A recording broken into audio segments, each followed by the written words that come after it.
तव कथामृतम् तप्तजीवनम् कविभिरीडितम् कल्मषापहम्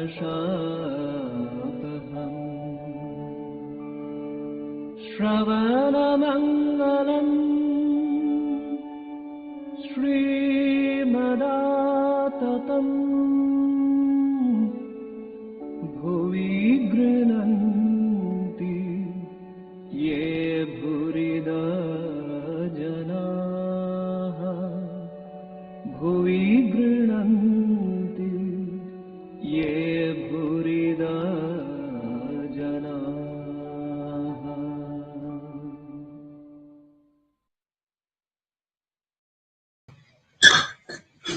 Om Tava Kathāmritam Tapta Jivanam Kavibhiriditam Kalmashāpaham Shravanamangalam Shrimadatatam Bhuvigrunanti Ye Bhurida Jana. We are studying the Gospel of Sri Ramakrishna, and one para is left from the conversations that happened on 24th August 1882. And this para is taking us from start to finish of the process and effect of God realization. So it tells us that after attaining God, one forgets his external splendor. After, that means before, we very much remember the external splendor. And what is the external splendor? That God has created this world. Now, the whole attraction to God starts in this way. We see this universe. We are baffled by its mysteries. And we think who has created it. And we do not find anything in this world which can create this universe. So we think that there is a Chaitanya, the consciousness, the all-pervading consciousness. May be a person, may not be a person, but we call it God. And the automatic conception is there. It is this God who has created this world, the wonderful world. In this world, everything is wonderful. How the man's body works, how a small ant's body works, how the nature works, and how in the same universe there is this ant, this man, this nature, and whatnot, and the volcanoes, and the oceans, and all of them work according to some plan. And how, who can create this world? So, in this way, the attraction goes to God through this world, which we feel is His creation. That is how, in the very elementary way, we think of God. We find poems and so many descriptions that God has created this, God has created the sky. So, this is the way in which our mind is attracted by God. Technically, we can say it is the Saguna Brahma which attracts us first. And many religions do not go beyond that at all. But an Indian, a Hindu mind does not stop there. If there be a God who has created this world, who has ordered this world, be there, how much dear He will be to us. He has created us also. He has created the whole world for us, as Sri Ramakrishna has described, that He has created parents for us. He has created teachers for us. He has created food for us. So, for our life, He has created us, and for our life, He has created so many things. So, the mind automatically goes to God. But some people remain only by praising Him. Oh God, you have made this. But a purer mind, one who wants to realize that God Himself, one who wants to experience the nature of God Himself, is travels through this wonderful world, which is God's external glory to God. So, the technical language is from Leela to Leelamay. From this sport, which is called the universe, we approach the person who has created it or who is playing with it. So from Leela to Leelamay. Now we are attracted to Leelamay. Then only what is called sadhana or the attempt to experience Him, to constantly know Him, not only remember Him, constantly realize Him, to know Him, that is defines as sadhak. And this sadhak, we have seen through this chapter, goes through various types of relationship with God and through love for God. And when the love increases, he gets the love body, and through that love body, he experiences that God. And when he has experienced that, then what happens? That is how this first sentence introduces us to the process of realization, that we are attracted to God due to His wonderful creation. And then this attraction develops into love. This attraction develops into the desire for experiencing that God, for making that God our very own. And so the consciousness grows and we do realize Him through all that which is described in this chapter. Then what happens? Now we know God. What we know about God? That God is beyond this universe. This universe is one aspect of His play. So here it is mentioned external glory. External glory. Intrinsic glory is that He is attracting the whole universe to Him. That is His internal glory. And we are attracted and we experienced Him. Then we lose all interest in this external glory.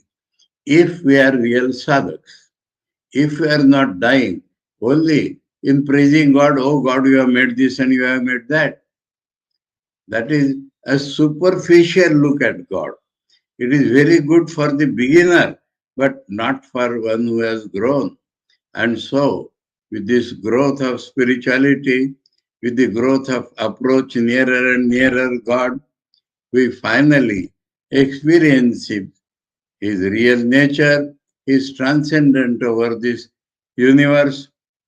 There is no universe when we experience God. This His creation is divided into subject and objects, but when we realize Him, we find He is the subject, He is the object. Now we become so much enamored of His internal nature and we become so much united with Him we become identified with him, and then who cares whether the world exists or not? Who cares that he has made the world?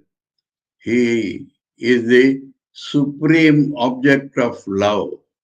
And so this happens, this grows, the love grows along with experience of God.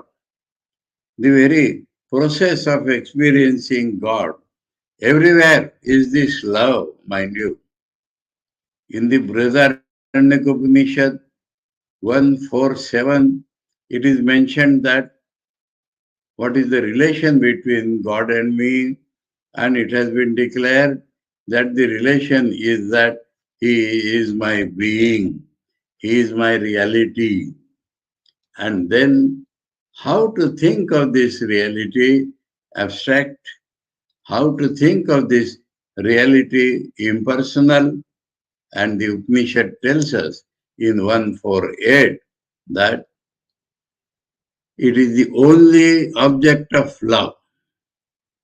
All other objects of love,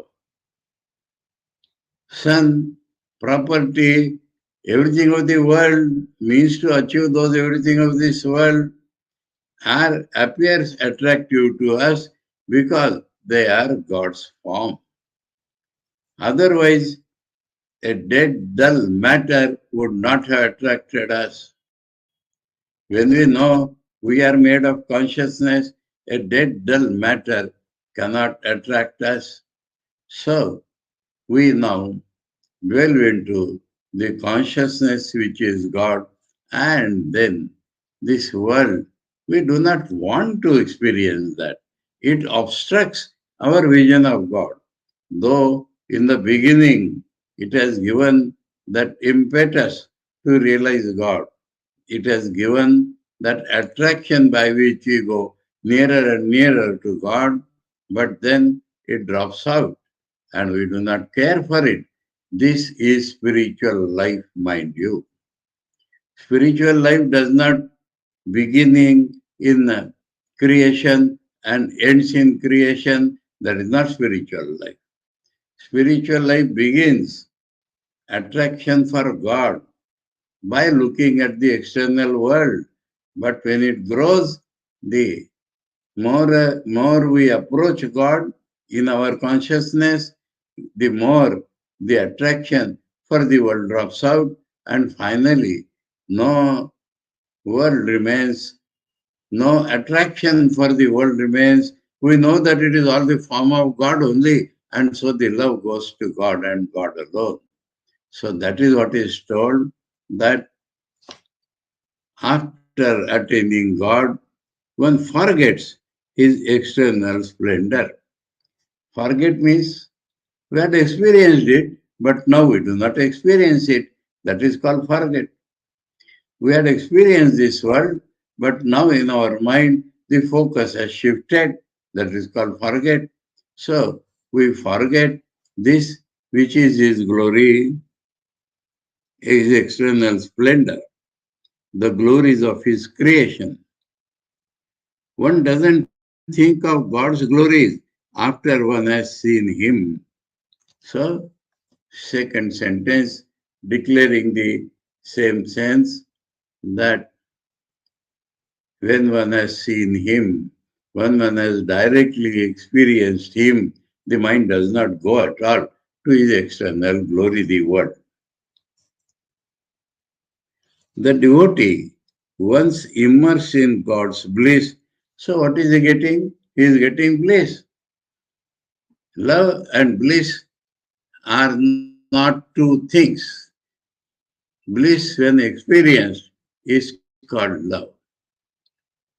Satchit Ananda becomes Asti Bhati Priya. So Ananda, when experienced, is called Priya. Bliss, when experienced, is called love. So this, the devotee, once immersed in God's bliss, so even the lightest experience of God gives us bliss. But when we fully experience God, the bliss has become infinite times and we get the real bliss. Then what happens to us? We are immersed in that bliss. God is bliss and we are its appearance, and we get immersed in that bliss and lose our individuality.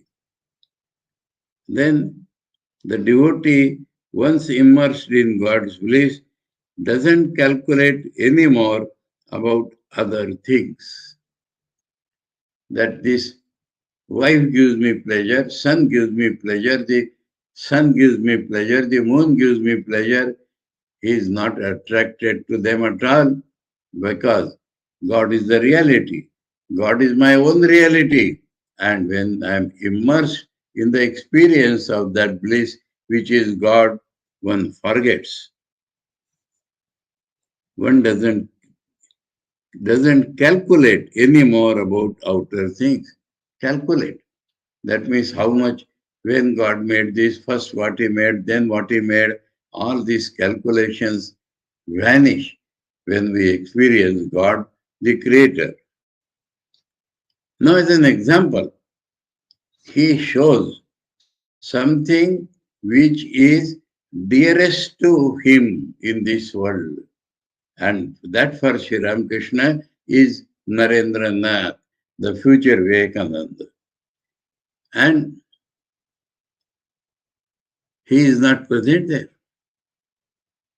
But it is so much in the mind and heart of Sri Ramakrishna as the best manifestation of God in this world other than Ramakrishna himself.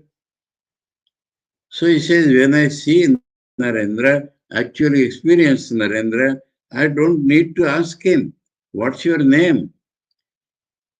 Even name, he does not ask because the person is there. Where do you live? No, he is with me, he is in front of me. Where is the time for such questions? When I am experiencing him, the mind has no time, mind has no scope of going to any other thing, though it was Naren's house and Naren's age and all that. Then another example of actually experiencing God is once a man asked Hanuman, Maruti, Anjaneya is Shri, when God came in the form of Sri Ramachandra, Hanuman was his chief sevak, Das. And this Hanuman, you know why he's called Hanuman? The legend goes that when he was born, he saw the sun and he thought it's a fruit on a tree. So he jumped up to swallow that. When he went up and was about to swallow the sun itself, people became afraid, people of this world, that now if we swallow the sun, where will we get light and heat? So, the king of gods, who is in charge of ruling us, Indra, has a thunderbolt as his weapon. And he hurled that thunderbolt on Hanuman. And it hit here. And by the force of it, Hanuman fell down. But he could not be deterred from carrying his mission. That is Hanuman. So when somebody asks Hanuman, he is called Hanuman because his chin, the Vajra thunderbolt struck against the chin. He fell down, but the chin was not injured. And so he is called Hanuman, the person who specially owns the chin.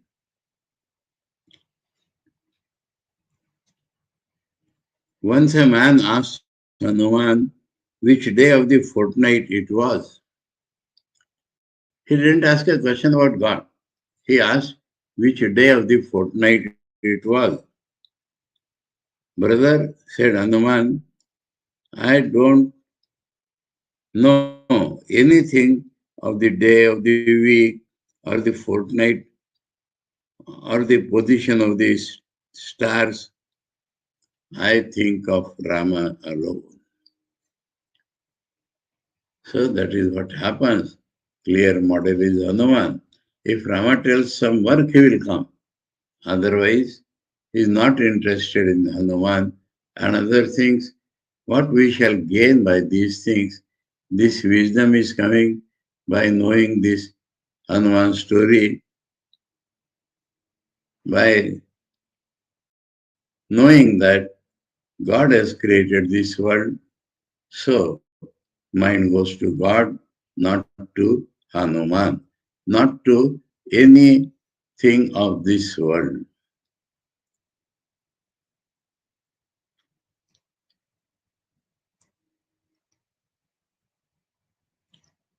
Once a man asked Hanuman which day of the fortnight it was.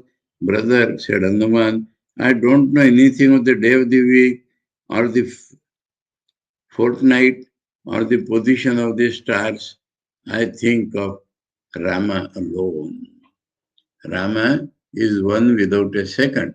Whatever you see are illusory forms of that very Rama. Time and space and persons are all appearances of Rama. And when I know Rama, I like him, I am attracted to him. That is the only thing which I realize in this life. So in this way, the conversations of 24th August, of which there is an important part which M has said, the dialogue between disciple and guru and the profoundest secret. So that chapter is now over. The chapter, according to the book, chapter is not over, but the conversations of that date are over. And in the same chapter, he has collected the stories of Sri Ramakrishna chronologically arranged for our sake. So October 16, August 24 to October 16, 1882. September, October, 2 months minus 8 days. That was 24th. This is 16th.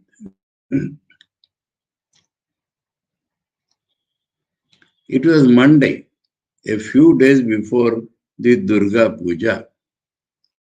Those who have been in Bengal, they know that as Durga Puja approaches, the world becomes happier and continuously waits for when the puja would actually start. So every man is happier.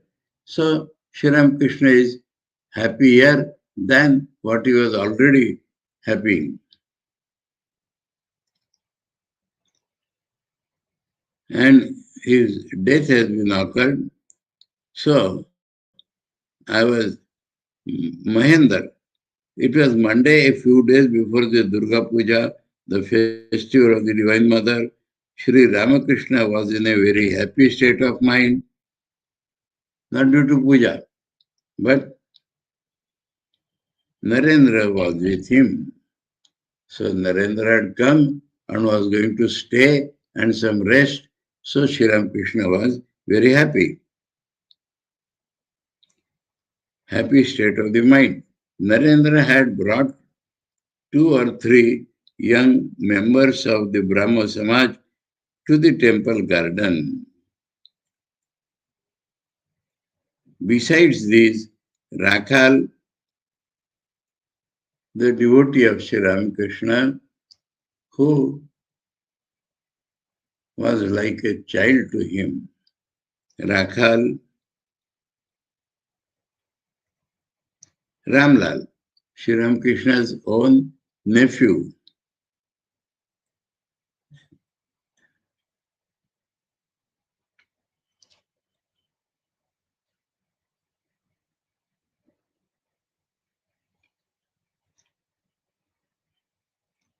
And M. Rakhal Ramlal, Sri Ramakrishna's nephew.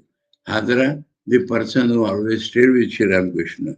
And M, the devotee who had come to Sri Ramakrishna, and I could record all this, what happened. We are were with the master. Narendra had his midday meal with Sri Ramakrishna. Afterwards, a temporary bed was made on the floor of the master's room so that the disciples might rest a while. A mat was spread over which was placed a quilt covered with a white linen sheet. A few cushions and pillows completed the simple bed. Like a child, the master sat near Shri Narendranath on the bed. So, what is the meaning? Like a child? Without ego, which causes separation. I am a God, and you have to learn from me. I am a superior being. You are all inferior. You have to learn and think. This is the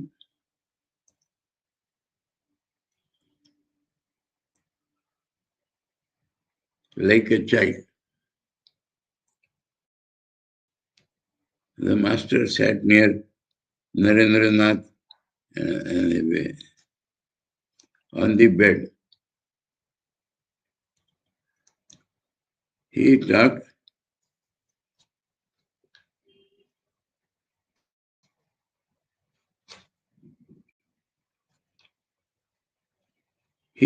with the devotees in great delight. With a radiant smile lighting his face and his eyes fixed on Narendra. Eyes fixed on Narendra. He had the maximum spiritual potential in him. So that has attracted Sri Ramakrishna.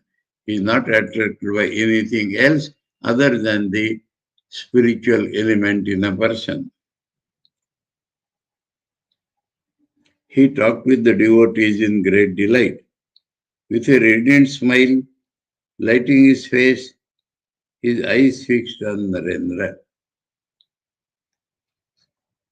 He was giving them various spiritual teachings, interspersing them with rigorousness.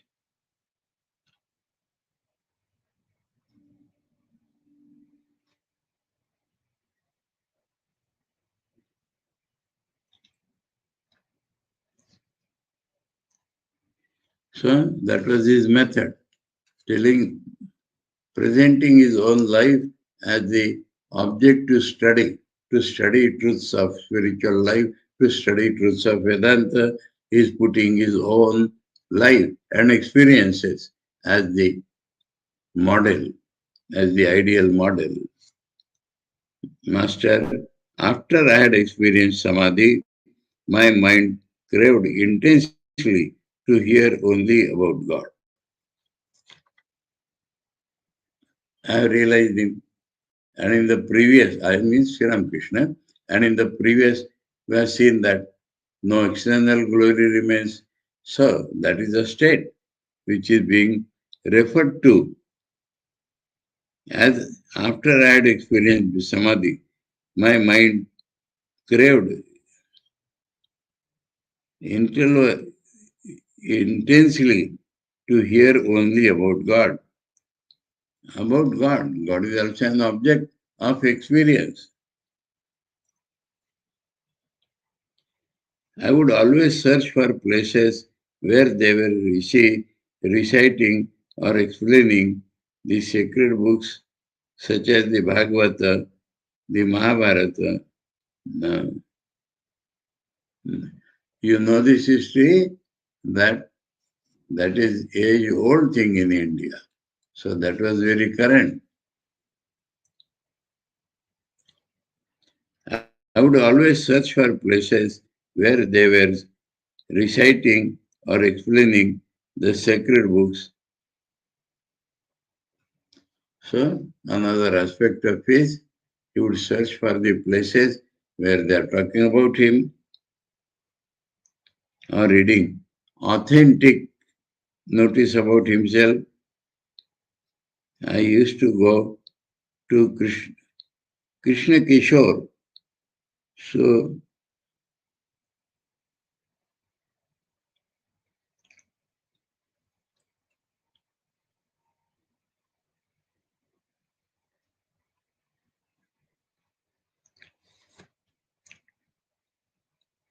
So these are three prominent scriptures.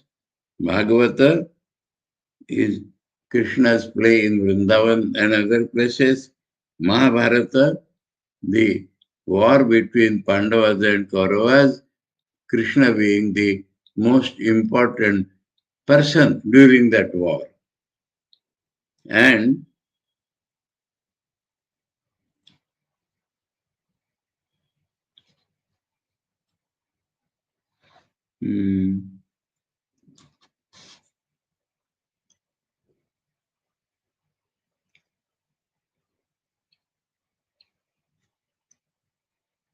Mahabharata, okay, and the Adhyatma Ramayana. It is a Brahmanda Puran. In that, there is a portion where Ram and Lakshmana have gone to forest and Lakshmana asks questions and Rama replies. So that test was very much appreciated by Sri Ramakrishna, and now and then he used to ask somebody to read it out. So on that, Thakur is telling his own. I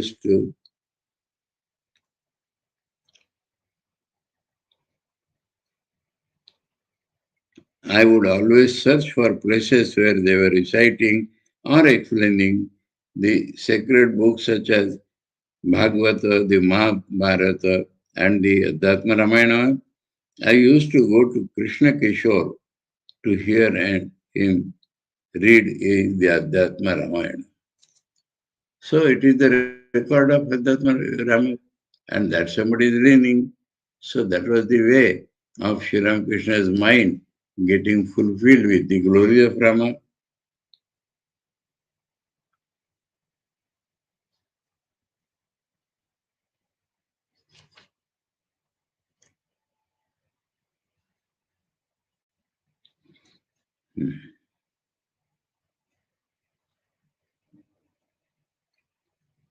What tremendous faith Krishna Kishore had once. So the mind by association goes to Krishna Kishore because there Sri Ramakrishna used to go. So the mind has gone down and experience near Sri Ramakrishna, near Krishna Kishore Ghosh, Thakur got many experiences of the presence of God. So automatically the mind is gone there.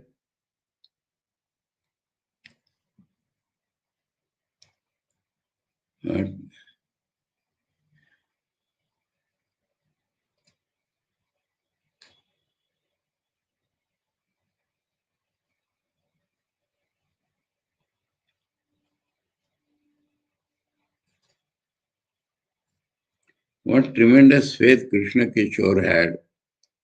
Once while at Vrindavan, he felt thirsty and went to a well. Near it, he saw a man standing. On being asked to drive a little water for him, the man said, I belong to a low caste. So caste consideration in India was terrible. You are a Brahmin. How can I draw water for you? Krishna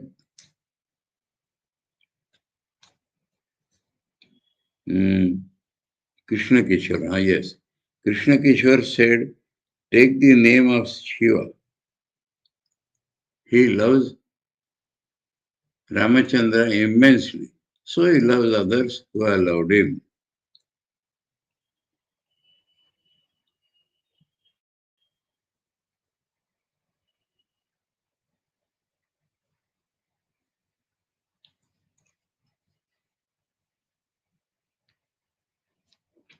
You are a Brahmin. How can I draw water for you?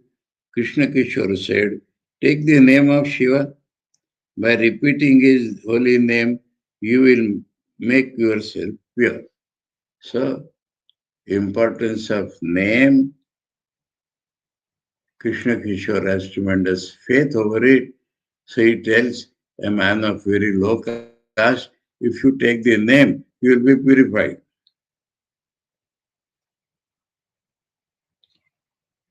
The low caste man did as he was told, and Krishna Kishore, orthodox Brahmin that he was, that means orthodox higher caste people will not mix their feeling.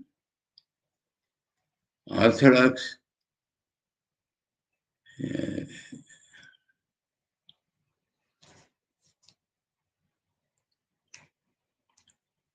by repeating his holy name, you will make yourself pure. So, faith of Krishna Kishore. The low caste man did as he was told, and Krishna Kishore, orthodox Brahmin that he was, drank that water. What tremendous faith Thakur says. So, it could override the caste consideration which were very strong in those days.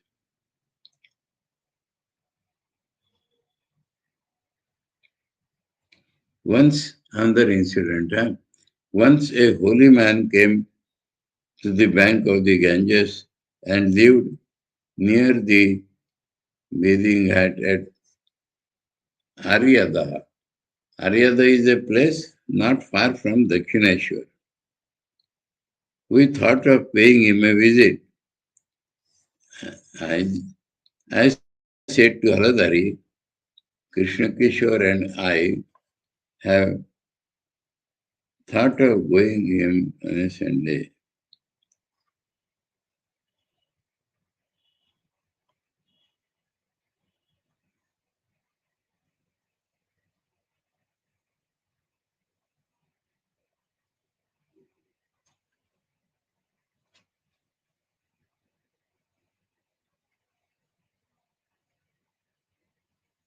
Once a holy man came to the bank of Ganges and lived near the bathing at Aryada, not far from Dakshineshwar.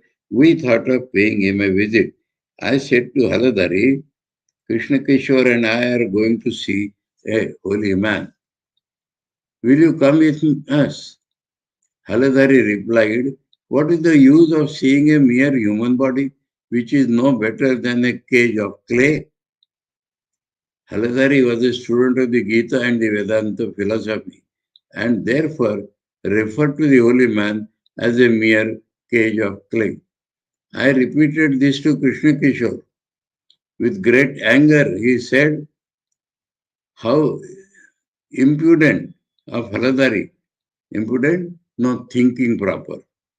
To make such a remark, then how can he ridicule as a cage of clay the border of a man who constantly thinks of God, who meditates on Rama and has renounced all his life like Sita?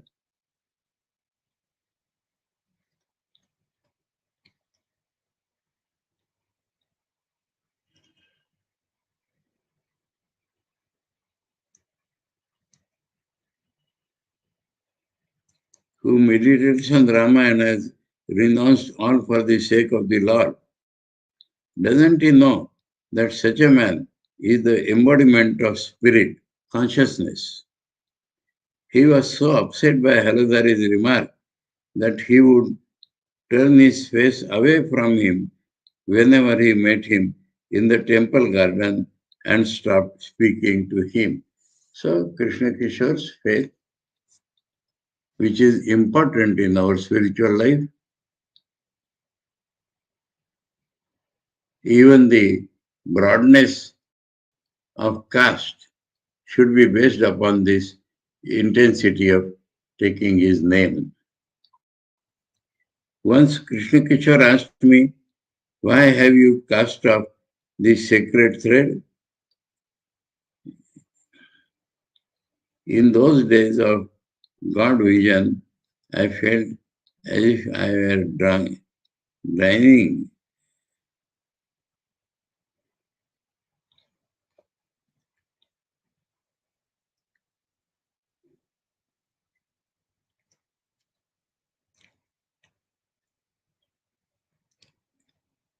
Does he not know that such a man is the embodiment of spirit? He was so upset by Haldari's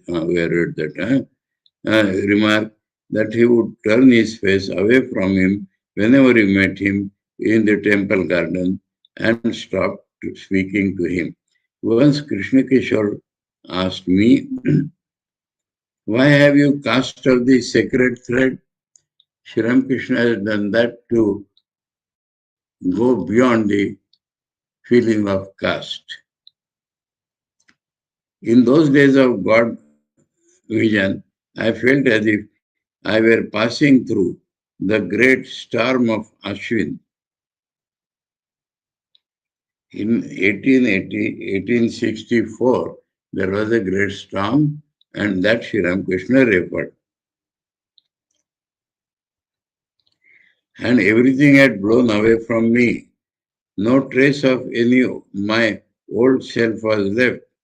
I lost all consciousness of the world. Hardly I could hardly compute anything which Ramakrishna used as a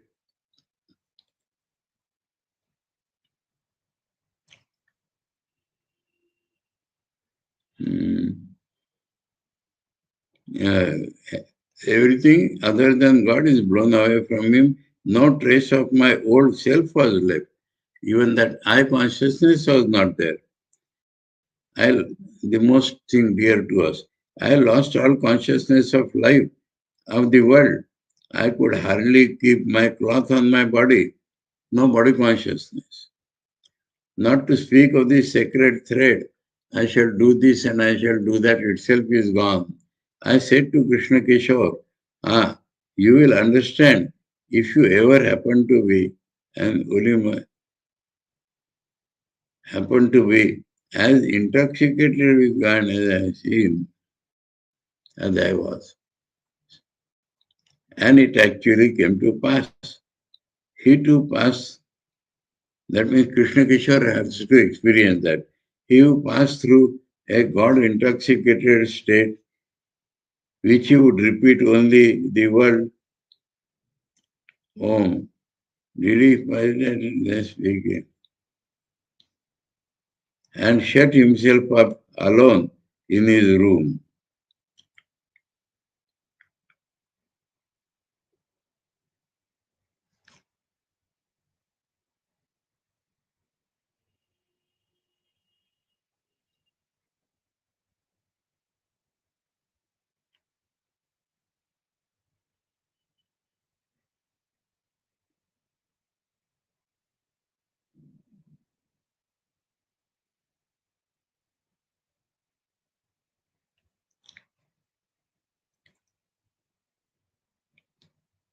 He too passed through a God intoxicated state when he would repeat only the word Om and shut himself up alone in his room.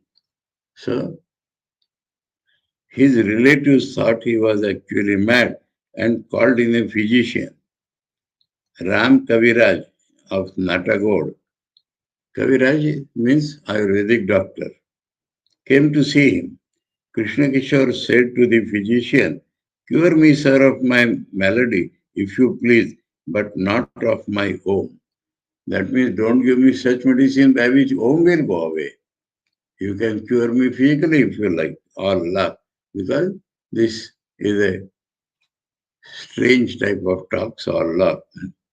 One day, I went to see him and found him in a pensive mood. So his mind has gone to Krishna Kishore as a model of the different aspects of spirituality, good and bad, plus and minus. He has taken up that as a subject because that is a practical life and he is describing that.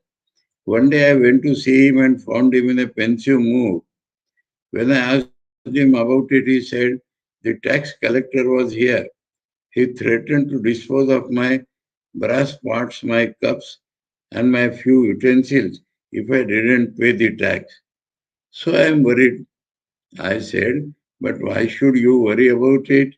Let him take away your pots and pans. Let him arrest your body even. How will that affect you? For your nature is that of Kha. Kha means sky and space. And space is many times given as a simile to the Advaita reality. And Krishna Kishore used to talk of that. So Sri Ramakrishna here is teasing him a little, all the while praising his spirituality also.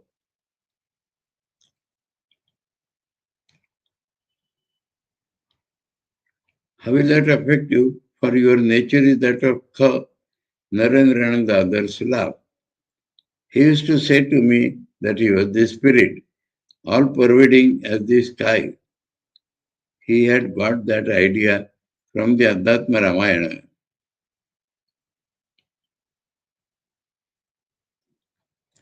I used to tease him now and then, addressing him as Kha. Therefore, I said to him that day with a smile, you are Kha, taxes cannot move you. In that state, so he's describing God consciousness intoxication. In that state of God intoxication, I used to speak out my mind to all. Another aspect, no social etiquette. I was no respecter of persons, even no man of position. I was not afraid to speak the truth. Examples. One day, Jatindra, a titled aristocrat of Calcutta, Jatindra of the Thakur family, Thakur means the lords, came to the garden of Jadumallik, who was very devoted to Thakur, also a great aristocrat. I was there too. I asked him, what is the duty of man? Isn't it our duty to think of God? Jatindra replied, we are worldly people. How is it possible for us to achieve liberation? Even King Yudhishthira had to have a vision of hell. Yudhishthira was known to have never committed any sin in his life. The result of such life, punya or through, is that he will have to go to Swarga. But what happened? In the Mahabharata war, Krishna and others forced him to speak a line of half-truth so that it will facilitate them winning the war. This is the story. Let us go back to the story that Pandavas and Kauravas are arrayed in the battlefield. Bhishma has already blown the conch shell. Pandavas have replied with their own conch shells. Arjuna has asked Bhagavan Sri Krishna, and Sri Krishna has given all knowledge to Arjuna. At that point, war started. And Bhishma, Pitambarananda, the grandsire of both Pandavas and Kauravas, Yudhishthir went to him, removing his own armor, went to him and asked him, please give us permission for this war. And Bhishma said, I give you permission and I am sure that you will win the war because you have never made a mistake. Had you not come to me, it would have been a mistake. but you did not do also. Same thing, he went to Dronacharya, his teacher, and repeated the same thing. Dronacharya said, Bhishma said, but it will be difficult so long as I am alive. Then Yudhishthira asked him, then please tell us how we shall deal with you. And he said, I do not fight with a woman. You know that? No, arrange accordingly. He went to Dronacharya and same thing happened, that you have come to me, you will not lose, but it is very, very difficult so long as I am alive. Then, sir, please tell us how to deal with you. He said, you know my attachment to my son Ashwatthama. You deal with me now. Now, a point came when Drona was ferocious, unstoppable, and then it was thought that vulnerability of Dronacharya has to be taken use of if you have to win the war. So there was an elephant whose name also was Ashwatthama. So Bhima has the strength. Let him kill that elephant and tell that I have killed Ashwatthama. And Dronacharya will come under a temporary delusion that his son has been killed and will stop fighting.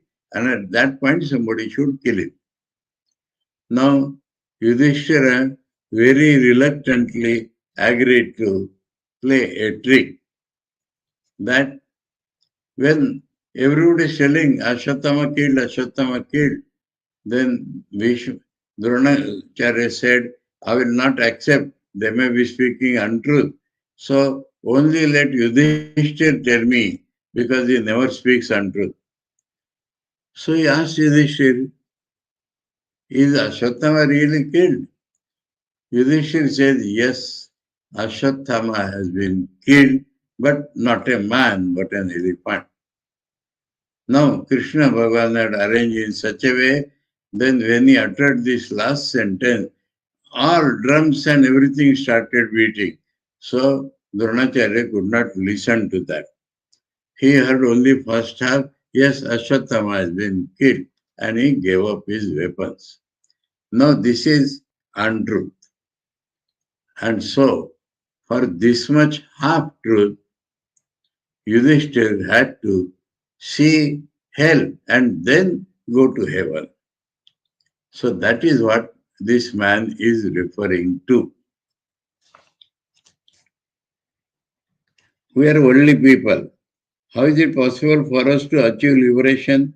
Even King Yudhishthira had to have a vision of hell. This made me very angry.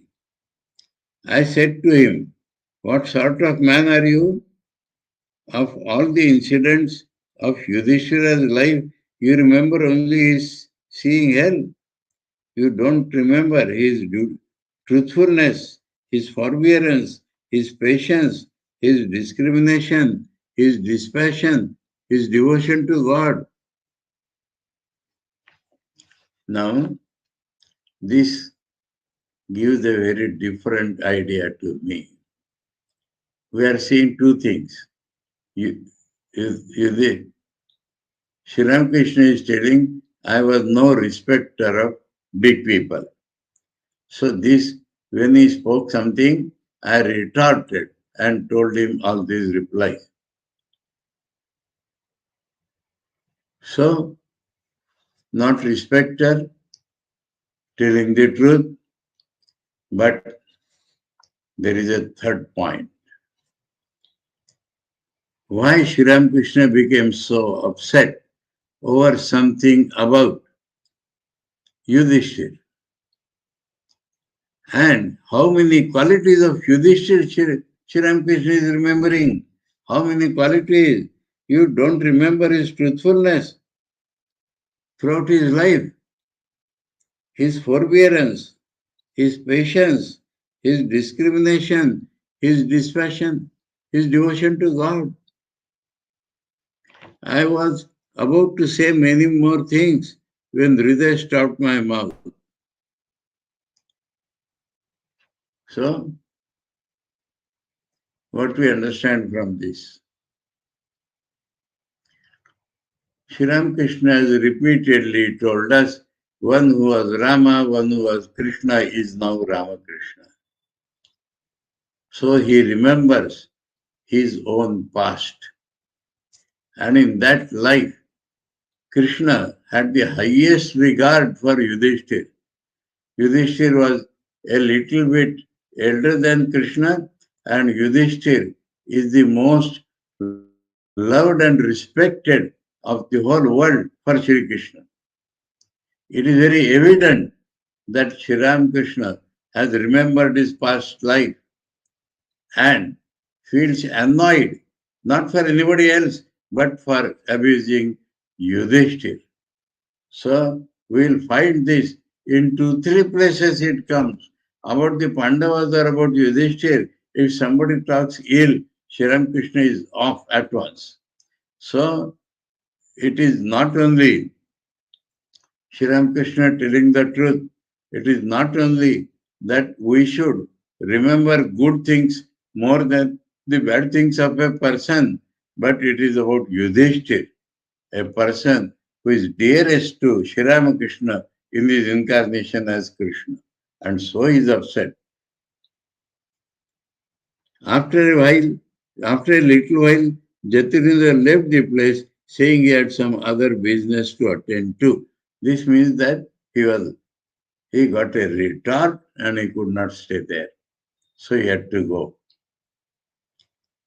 Many days later, I went with Captain to see Raja Saurindra Tagore. Raja was a title given to him. As soon as I met him, I said, I can't address you as Raja or by any such title, for I should be telling a lie. Because he was not a king, only the title was there. He talked to me a few minutes, but even so, our conversation was interrupted by the frequent visits of Europeans and others. He was a very big man, a man of Rajasic temperament. Saurindra was naturally busy with many things. Jatindra, his eldest brother, had been told of my coming, but he sent word that he had a pain in his throat and couldn't go. So, Jatindra and younger brother Saurindra, both had the title, and Sri Ramakrishna has told directly to Jatindra, and now Jatindra was also sent the word Sri Ramakrishna has come. Normal etiquette would have brought him, but he is still smarting under that retort. And Saurindra was a big lord, but Sri Ramakrishna could not respect him. At the time, speaking the truth, especially not considering anybody big or small.